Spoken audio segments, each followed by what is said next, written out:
Horas después de conocerse el fallo de la Sala Civil de la Corte Suprema, que ordena 14 medidas a diversas autoridades por la agresión sistemática de la protesta, el ministro de Defensa Carlos Holmes Trujillo ofreció una breve declaración para anunciar que solicitará a la Corte Constitucional revisar la decisión del alto tribunal. Además, en lugar de ofrecer excusas públicas por la brutalidad policial en las manifestaciones del paro nacional de 2019, como lo exige la providencia, el funcionario salió en defensa de la fuerza pública, asegurando que no incurre en excesos, y en el caso de presentarse tales hechos, estos corresponderían a actuaciones individuales. La manifestación o protesta pública y pacífica de los ciudadanos está garantizada por la Constitución Política y esta se cumple dentro del marco de la política de convivencia y seguridad ciudadana. La fuerza pública vela por garantizar la vida, los derechos y libertades, la integridad personal, bienes y honra de todos los residentes en Colombia. La fuerza pública cuenta con protocolos ajustados a los estándares internacionales sobre los derechos humanos para proteger la vida, derechos y libertades, la integridad, bienes y honra de los residentes en Colombia. Estos incluyen los derechos de las personas que participan en las manifestaciones públicas y pacíficas, así como los de quienes no lo hacen. La actuación del ESMAD se produce exclusivamente ante las acciones violentas e irracionales que constituyen delitos, atentan contra los derechos de las personas y no son manifestaciones pacíficas. En el mundo, la mayoría de los países cuentan con escuadrones de la fuerza pública para controlar los disturbios y 105 países, entre ellos Colombia, tienen grupos o escuadrones profesionales como el ESMAD, que continuamente actualizan y mejoran sus protocolos de actuación. Las actuaciones de integrantes de la fuerza pública, que en el marco de la protesta violen la ley, son individualizadas y sancionadas por las autoridades competentes y sobre ellos debe caer todo el peso de la ley.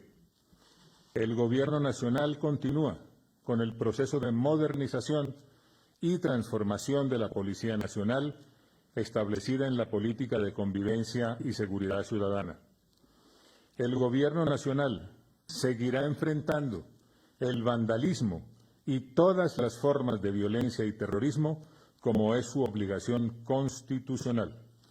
El Gobierno Nacional solicitará respetuosamente a la Corte Constitucional la selección para la revisión del fallo proferido por la Sala de Casación Civil de la Corte Suprema de Justicia el 22 de septiembre de 2020. Con respecto al punto 4 de esa decisión, la fuerza pública, en particular el ESMAD, no incurre institucionalmente en excesos y en los casos a partir del 21 de noviembre de 2019, en los que pudo existir exceso por parte de la fuerza pública, estos corresponderían a actuaciones individuales de algunos de sus integrantes por inobservancia de la Constitución, la ley, los reglamentos y protocolos.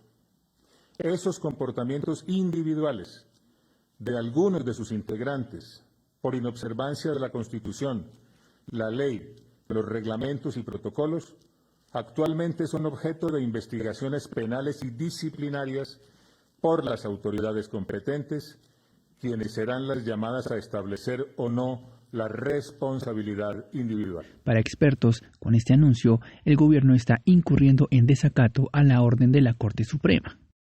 Un fallo de tutela de segunda instancia no tiene recurso, debe ser acatado sin dilaciones. La eventual revisión del caso por la Corte Constitucional no suspende los efectos del fallo proferido por la Corte Suprema. No acatar el fallo es desacato. Las partes, si una de ellas es el gobierno, puede solicitar a la Corte Constitucional revisar el fallo de tutela de la Corte Suprema. Sin embargo, dicha solicitud no suspende las órdenes emitidas en el fallo. Cumplirlas sería un ejemplo de respeto a la justicia en un Estado de Derecho. En mi opinión, esta declaración del ministro Carlos Holmes Trujillo no satisface la parte resolutiva de la sentencia de la Corte Suprema. La obligación que le impuso la Corte de pedir perdón no es menor. Espero que el ministro la cumpla en el plazo que aún tiene para hacerlo. El gobierno puede pedir que el Corte Constitucional revise tutela sobre protesta de Corte Suprema, pero esta solicitud no lo autoriza a incumplir las órdenes de la tutela, que está en firme y debe ser cumplida.